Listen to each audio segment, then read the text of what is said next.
Bienvenue dans la cinquième vidéo de notre tutoriel et nous allons donc continuer de construire notre fichier process.php pour traiter les données envoyées par Ajax. Dans un premier temps, je vais me focaliser sur le cas du tableau $files avec l'élément files by form, tout en sachant que nous reproduirons le même procédé pour l'autre tableau et ensuite nous allons rassembler les éléments dans une fonction car nous allons nous apercevoir que nous allons dupliquer beaucoup de code dans ce que nous allons faire.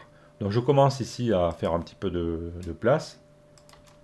Je vais supprimer cette ligne et je vais remplacer ici par une boucle for each. Alors qu'est-ce que je fais là ici? Je prends mon tableau $file by form, je m'intéresse au nom du fichier. Donc là j'ai détecté au préalable qu'il y en avait, donc je peux parcourir le tableau et je vais parcourir chaque élément du tableau name en l'affectant à un couple $key, $name.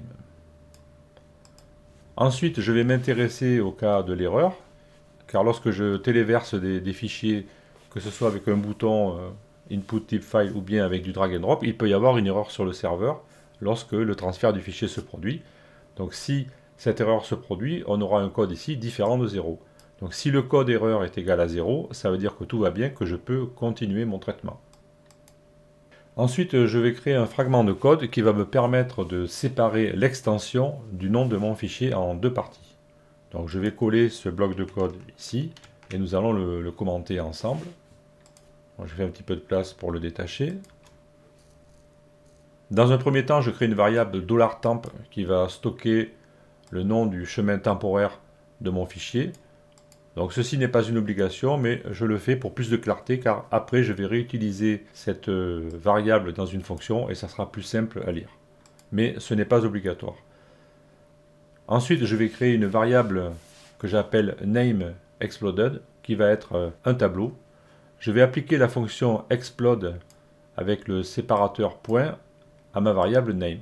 C'est-à-dire que mon nom de fichier, par exemple, si c'est image.jpg, je vais obtenir un tableau avec deux éléments qui seront image et jpg. Si mon fichier s'appelait image.sauvegarde.jpg, j'obtiendrai un tableau avec trois éléments qui seraient image, sauvegarde et jpg. En général, notre tableau aura dans la plupart des cas deux éléments, mais dans tous les cas, le dernier élément de ce tableau, ça sera l'extension du fichier, forcément. Je vais créer ce tableau. Ensuite, je vais appliquer à ce tableau, alors cette ligne, là, on va la lire à l'envers. Je vais prendre le tableau que je viens de créer. Je vais y appliquer la fonction arrayPop, c'est-à-dire que arrayPop, ça supprime le dernier élément du tableau et ça le retourne. Donc je vais faire deux opérations à la fois. Je vais amputer le tableau de son dernier élément et je vais le retourner par la fonction. Puisque je le retourne, je vais pouvoir lui appliquer la fonction str2lower. Dans le cas où j'aurai une extension en majuscule, je la mettrai en minuscule parce que moi je préfère. Et il faut se méfier avec les serveurs Linux qui hébergent la plupart des sites web. Il fait la différence entre les majuscules et les minuscules. Donc si vous avez un fichier avec une extension JPG en majuscule, il se peut que ça soit mal interprété. Donc moi je préfère mettre les extensions en minuscule. Et je vais stocker tout ça dans une variable que j'appelle $ext. Donc ici j'aurai l'extension. Si mon fichier était image.jpg, ici, dans ext, j'aurai JPG. Et je pourrai ensuite la comparer à ce tableau pour savoir si mon fichier est autorisé. Ensuite, je vais reprendre mon tableau nameExploded, qui maintenant ne contient plus le dernier élément, donc il ne contient plus l'extension. Et je vais faire l'opération inverse, donc je vais faire un implode. Et cette fois-ci, je vais choisir comme séparateur le tiret. C'est-à-dire que si mon tableau contenait encore deux éléments, par exemple, si je me réfère à l'exemple que je viens de vous citer, si on avait image.sauvegarde.jpg, notre tableau actuellement serait image et sauvegarde, et le résultat de la fonction implode, ça serait image-sauvegarde. Mais dans la plupart des cas, notre tableau à ce stade-là ne contiendra plus qu'un seul élément, alors c'est pas grave, la fonction implode ne produira rien, mais on est obligé de prévoir le cas où notre fichier aurait contenu plusieurs éléments séparés par des points au départ. À l'issue de cette opération, nous avons deux variables. Nous avons l'extension à part et nous avons le nom à part. Ensuite, je vais créer une nouvelle variable que j'appelle $file Alors là, c'est tout à fait arbitraire, c'est moi qui ai décidé de faire ainsi, mais vous pouvez procéder autrement. Je vais renommer le fichier avec un préfixe image tiré, comme ceci, une chaîne de caractères. Je vais y affecter un nombre aléatoire entre 1 et 9999. Ensuite, je vais rajouter un tiret. Je vais rajouter le nom que j'avais créé avec ma fonction ici, et je vais rajouter un point et l'extension, c'est-à-dire que je vais reconstituer mon fichier. Imaginons que mon fichier s'appelait au départ totoche.jpg. Au final, il va s'appeler maintenant image. Ici, nous aurons un nombre aléatoire entre 1 et 9999, par exemple 5021, imaginons. Un autre tiré, le nom original de mon image, totoche, le point, et JPG, l'extension que j'avais. Voilà ce que je vais faire. Je vais transformer ce nom de fichier en ceci. Et ainsi, je serai sûr d'avoir un nom de fichier unique. Si le gars renvoie un autre fichier qui s'appelle Totoche le lendemain, par exemple, avec une image différente, eh bien j'aurai un nouveau nom, image, et par exemple là j'aurai 3840 par exemple, totoche.jpg. Avec cette méthode, je suis sûr d'avoir un nom de fichier unique. Donc j'efface ceci, et nous allons pouvoir continuer. Maintenant que nous avons défini le nom que nous allons donner à notre fichier une fois que nous l'aurons copié sur le serveur, il va falloir le copier. Car rappelez-vous que pour l'instant, notre fichier est dans un état temporaire, il est stocké dans un chemin temporaire, il va falloir le copier sur le serveur. Et pour faire ceci, nous avons une fonction spécifique au niveau de PHP qui s'appelle moveUploadedFile. On vous dit que ce fichier déplace un fichier téléchargé. À cette fonction, nous devons passer le nom du fichier et la destination. Donc le nom du fichier, ça sera le fichier temporaire, puisque c'est le fichier qui existe actuellement sur le serveur, et nous lui dirons où nous voulons le copier. Et une fois que la copie sera réalisée avec succès, le fichier temporaire sera effacé. Donc je retourne au niveau de mon code. Je vais me placer ici toujours à l'intérieur de ma condition if au niveau de l'erreur. Donc ici à la ligne 30, après la définition de ma variable $file, et je vais coller ici une structure de contrôle comme ceci. Je vais faire un petit peu de place. Et je vais tester dans un premier temps si l'extension que j'ai extrait, elle est contenue dans le tableau valideExt, c'est-à-dire ce tableau ici. Si mon extension fait partie des 4 que j'ai prévus ici, le test va être positif. Et en même temps, avec ici la condition et, je vais tester si la fonction moveUploadedFile, à laquelle je passe le fichier temporaire et le chemin de destination, a bien réussi. Alors ici, je vous rappelle pourquoi j'avais créé la variable $temp, c'est pour que ça soit plus simple à lire. J'aurais pu, si j'avais voulu, faire ceci directement, me passer de la variable temp et créer la fonction comme ça. Mais ça n'aurait pas été très facile à lire. Donc je préfère créer une variable, comme ça au moins je vois, c'est plus simple à lire, je vois mes deux éléments facilement. Donc ici je vais copier l'image dans un dossier qui s'appelle image que nous avons créé au départ et je vais remonter de 2 niveaux, puisque rappelez-vous ici, c'est très important, ça c'est une source d'erreur très courante. Mon fichier process.php il est dans le dossier Ajax. Et mes images, je vais les copier dans ce dossier qui pour l'instant est vide. Donc à partir de process.php, je dois remonter d'un niveau et ensuite je vais me positionner dans le dossier image pour copier l'image. Donc si tout ça s'est bien passé, ça veut dire que mon image a été copiée correctement sur le serveur et je vais pouvoir le dire à Ajax que ça s'est bien passé. Bon, entre-temps, plus tard, nous ferons des mises à jour de la base de données, mais pour l'instant, on va se contenter de la copie de l'image, on va y aller progressivement. Je vais donc indiquer à Ajax que mon traitement PHP s'est bien passé au niveau de la copie de l'image. Je vais donc créer un élément dans le tableau Return Data, ici. Voici ce que je vais créer. Je me mets ici, je colle le bout de code que j'ai préparé. Je crée donc un nouvel élément dans le tableau Return Data, donc en mettant des crochets vides, et cet élément va être un tableau. Alors ceci est tout à fait arbitraire. D'ailleurs, on va voir que ça sera modifié au cours de notre développement en fonction des besoins. Pour l'instant, je vais retourner 4 éléments dans mon tableau. Un type pour dire que j'ai téléchargé l'image, parce que dans certains cas, on récupérera des champs texte, donc je fais la différence ici. Je choisis de retourner name et file. On va voir pourquoi tout à l'heure dans le cas où ça se passe mal. Dans le cas où ça se passe bien, eh bien le name, le nom de l'image, je ne vais pas le retourner, je mets nul puisque j'ai transformé ce nom avec la variable $file. Je vais donc la retourner ici avec un champ file. Et aussi, je vais retourner une clé que j'appelle uploaded, dont je mets la valeur à true. Ça veut dire que le téléchargement s'est bien passé sur le serveur. Par contre, si ça se passe mal, à ce moment-là, je vais créer cette valeur ici dans la condition else, comme ceci. Donc, je vais enlever les blancs.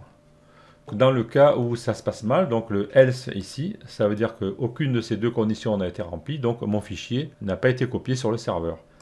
À ce moment-là, je vais toujours renvoyer un type image, on est d'accord. Au niveau du nom, cette fois-ci, je vais renvoyer le nom, puisque le nom transformé ne me sert à rien, puisque l'image n'a pas été copiée. Donc je vais renvoyer le nom. Au niveau de file, forcément, je vais mettre une valeur nulle, puisque le fichier n'a pas été envoyé. Et au niveau de la clé uploaded, je vais mettre false, puisque le transfert a échoué. Ensuite, je vais renvoyer ce tableau à JavaScript. Donc je me positionne en bas de la page, ici à la fin, et je vais coller cette commande ici. Voilà, nous renvoyons le résultat au format JSON. Je vais utiliser la commande JSON encode, à laquelle je passe le tableau return data, et je vais renvoyer ceci avec la commande echo. Donc ça sera ma réponse. Et JSON encode va transformer ce tableau dans un format JSON qui sera interprétable par JavaScript. Donc je revérifie mon code. Normalement, tout est bon. Si c'est pas bon, je vais pas tarder à le savoir. J'enregistre. Je retourne au niveau de ma page. Je rafraîchis. Et là, je vais faire le test. Alors rappelez-vous que je suis actuellement en train de tester le tableau Files by Form. Donc c'est ce bouton que je dois utiliser. Je vais prendre 5 fichiers. Je clique sur ouvrir et je valide. Et maintenant, je vais interroger la réponse dans un premier temps au niveau de la console ici. Donc je vais voir qui m'a bien créé mes valeurs ici. Je vois le JSON et ici je vois que je renvoie une chaîne JSON ici dans charge utile de la réponse. En fait, le JSON encode, il renvoie une chaîne qui respecte le format JSON, puisqu'on voit ici qu'on a un crochet au début et un crochet à la fin. Et lorsque JavaScript va le récupérer, on aura une fonction complémentaire qui s'appelle JSON parse, qui va retransformer cette chaîne en format JSON. Mais en fait, le JSON encode, il renvoie une chaîne de caractères, et cette chaîne respecte le format JSON. Donc ici, j'ai bien récupéré mes éléments. Par contre, maintenant, il va falloir que je regarde ce qui se passe au niveau de JavaScript lorsque je récupère cette réponse. Avant de faire cela, pour être pertinent, nous allons faire quand même le test dans le cas où nous envoyons un fichier qui n'est pas permis. Donc ici, j'ai réinitialisé la page. Je vais recliquer sur le bouton parcourir et je vais prendre une image et un fichier PDF, comme ceci. Je prends 2 fichiers, je valide, j'interroge la réponse Ajax et ici, je vais vérifier que au niveau du fichier PDF, il me retourne bien une valeur dans le tableau avec uploaded égale false. Alors que dans le cas de l'image, elle est égale à true. Donc mon test fonctionne bien si mon image n'est pas copiée correctement, ou bien si le type n'est pas autorisé, j'aurai un retour égal à false. Ensuite, nous allons reproduire cette procédure au niveau des fichiers qui sont lâchés sur la zone de drop ici. Alors entre-temps, j'ai un petit peu réfléchi et j'ai changé mon fusil d'épaule. Au niveau de la détection, ici, j'avais examiné s'il existait ou pas un élément avec la clé file0 dans le tableau $files. Rappelez-vous que si je reprends mon fichier témoin.html que j'ai créé en fonction d'une réponse du fichier process.php, lorsque j'ai des fichiers qui sont largués sur la zone de drop, j'obtiens des éléments avec l'index associé au nom file. Étant donné que je vais devoir parcourir tous ces éléments, j'ai pensé qu'il était plus simple de les compter au préalable et de créer une variable avec le nombre de fichiers. Je vais donc revenir dans le fichier JavaScript ici. Je vais me positionner au niveau de cette boucle for ici qui est activée lorsque j'ai détecté que des fichiers avaient été déposés dans la zone de drop. Rappelez-vous que cette boucle crée pour chaque fichier droppé un élément à l'intérieur de mon objet de type FormData qui aura la clé file et un index et qui contiendra les données associées au fichier. Je vais donc me positionner juste après cette boucle for ici, mais toujours dans la condition if, car je ne veux faire ceci que si j'ai des fichiers qui ont été largués, et je vais copier cette commande ici. Je vais créer une nouvelle valeur dans mon objet FormData qui est contenu dans cette variable, et je vais l'appeler dropCount, et comme valeur, je vais lui donner la longueur du tableau retourné. Donc ici, dans dropCount, j'aurai le nombre de fichiers qui ont été largués dans la zone de drop. J'ai absolument le droit de faire ceci. Je vais récupérer ensuite cette valeur au niveau du PHP en tant qu'élément du tableau $post. Donc j'enregistre ceci. Je retourne dans la page que je réactualise. Je vais faire un test rapide en faisant glisser-déposer 4 images ici. Donc je les vois qui s'affichent, et en retournant sur la console au préalable, si je valide, ici je vais voir mon objet habituel. Maintenant j'ai un champ supplémentaire qui s'appelle drop count, et je vois que j'ai un chiffre 4, donc j'ai bien déposé 4 images. Si j'en dépose une, eh bien j'aurai une valeur égale à 1, etc. Donc je vais savoir avec cette valeur de champ combien j'ai d'images qui ont été déposées. Ça va m'aider pour parcourir la boucle. Maintenant, je vais retourner dans le fichier process.php et je vais répercuter mon changement dans le test ici au niveau de l'étape numéro 3. Je vais remplacer ce test, ici, cette condition plutôt, par celle-ci. Je vais donc vérifier si le tableau $post contient une valeur dropCount. Si je n'ai aucune image qui a été larguée sur la zone de drop, cette valeur n'existera pas. Donc c'est mon test d'existence. Ensuite, à l'intérieur de cette condition if, je vais créer une nouvelle boucle ici que je vais coller, comme ceci.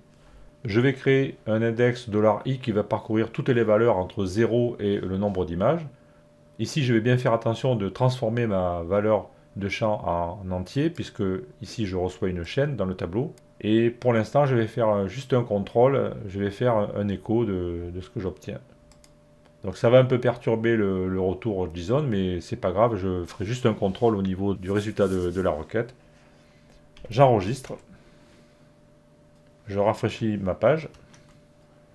Je vais déposer 3 images par exemple, ici, et je vais valider. Je vais passer sur l'onglet réseau et je vais interroger le résultat de la requête. Donc j'ai une erreur, c'est normal, puisque là, il s'attendait à trouver un tableau pour faire du JSON et il ne l'a pas eu. Par contre, là, j'ai bien l'affichage de mes 3 valeurs. Donc je reviens ici. Je lui ai demandé d'afficher $file de file 0, file 1 et file 2. Donc si je reviens ici, j'ai bien mon résultat qui s'affiche. Donc je récupère bien mes valeurs. Je retourne dans le fichier process.php et maintenant je vais pouvoir reproduire exactement le même traitement qu'ici. Alors pour l'instant je vais dupliquer le code, mais c'est pas professionnel, puisque quand on développe comme ça une application, on ne doit pas se répéter. D'ailleurs il y a un acronyme qui existe qui s'appelle DRY, Dry, qui veut dire Don't Repeat Yourself. Ça veut dire qu'il ne faut jamais dupliquer des blocs de code identiques d'un endroit à l'autre. Mais pour l'instant, nous allons le faire pour vérifier que tout marche bien. Et après, quand notre code sera bien blindé, on va reprendre tout ça. D'ailleurs, il existe un terme pour désigner cela, ça s'appelle le refactoring. On va refactorer notre code afin qu'il soit optimisé. Alors pour l'instant, je vais reprendre cette partie. Je vais descendre ici au niveau de ma séquence numéro 3 et je vais remplacer le contenu de cette boucle for, ici en faisant un peu d'espace, par ceci. Donc j'ai la même boucle for qu'on a définie. Je vais faire le même test, tester si l'erreur est égale à 0, donc si la copie du fichier s'est bien déroulée. Et ensuite, je vais exécuter exactement le même code ici. La seule différence, c'est que je vais récupérer les valeurs $temp et $name différemment, parce que le tableau est constitué différemment, mais le reste ici va être exactement le même. Alors, les puristes qui voient ça, pour l'instant, je leur demande de ne pas s'énerver, bien sûr, parce que, comme je l'ai dit, ensuite, nous allons regrouper tout ça dans une fonction unique, et ce code ne sera pas dupliqué. Mais pour l'instant, pour être sûr de progresser de manière régulière, nous le dupliquons, et ensuite, nous optimisons. Je ne vais pas redétailler ce code, c'est exactement la même chose que nous venons de voir. La seule différence, c'est que j'obtiens les éléments de départ, c'est-à-dire $temp et $name, de façon différente, dans un tableau différent. C'est tout. J'enregistre ceci, et bien sûr, avant d'enregistrer, je vous rappelle que nous allons renvoyer le tout dans la fonction JSON-encode à travers le tableau return data que nous allons aussi éventuellement alimenter dans cette partie. J'enregistre mon code, je reviens au niveau de ma page, je vais rafraîchir ici encore une fois. Je vais refaire l'expérience. Alors, encore une fois, rappelez-vous que nous avions mis des valeurs par défaut ici au niveau de nos champs et ça nous est bien utile. Sinon, nous serions obligés à chaque fois de retaper et ça serait vite fatigant. Et bien sûr, après ces valeurs, nous allons les enlever quand nous ferons des tests réels. Je clique sur le bouton parcourir. Je vais récupérer ici 2 images. Ensuite, dans mon dossier, sur l'autre écran, je vais récupérer 3 images ici que je vais déposer sur la zone de drop. Donc j'ai 5 images en tout. Je valide. Je vais interroger le résultat de ma requête ici. Et je vois bien que j'ai obtenu mes 5 images. 1, 2, 3, 4, 5. Dans tous les cas, uploaded est true. Et je retourne le nom du fichier.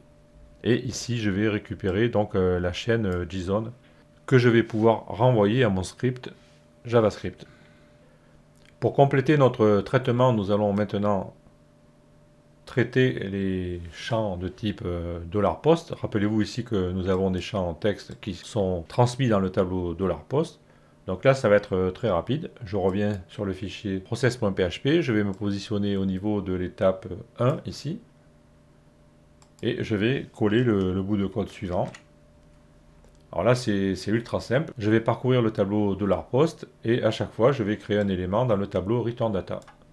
Alors, je vais utiliser les mêmes clés pour être homogène que précédemment. Le type, ça sera field, puisque je vais retourner un champ ce coup-ci. Alors ici, j'ai name et file. Bien, je vais les utiliser pour retourner la clé et le nom. Donc ici, j'aurai Mark dans un premier temps et Ford, par exemple. Ensuite, j'aurai modèle et Mustang. Et au niveau de uploaded, je veux dire que c'est nul, puisqu'ici, la question ne se pose pas. À chaque fois, l'élément va aussi être rajouté dans le tableau return data. J'enregistre ceci. Je reviens sur ma page, je rafraîchis.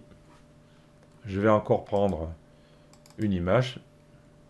Ici, 3 images, peu importe. Ici, j'ai mes champs Ford, Mustang. Je vais valider. Et je vais à nouveau interroger la réponse. Et ici, je vois bien que mes champs de type post ici sont récupérés. J'ai bien type égal field que j'ai choisi de mettre. Marque Ford, uploaded nul. Ensuite type field, modèle Mustang, uploaded nul. Et je récupère aussi forcément le champ drop count ici qui est égal à 3 puisque j'en ai besoin pour tester l'étape numéro 3 de mon traitement. Et je vous rappelle encore une fois ici, l'étape numéro 3 ici, je vais tester ce champ, donc j'ai besoin de le récupérer bien sûr. Mais par contre, je ne l'afficherai nulle part, ou pas, je verrai. Donc ici, nous avons réussi à créer un objet complet contenant tous les éléments de notre formulaire. Et cet objet, nous le retournons dans le format JSON à notre script JavaScript. Et maintenant, dans la prochaine étape, nous allons récupérer ces données et les exploiter dans notre page. Et nous les afficherons ici à droite, à la place de ce texte. Donc ça va faire l'objet de la prochaine vidéo.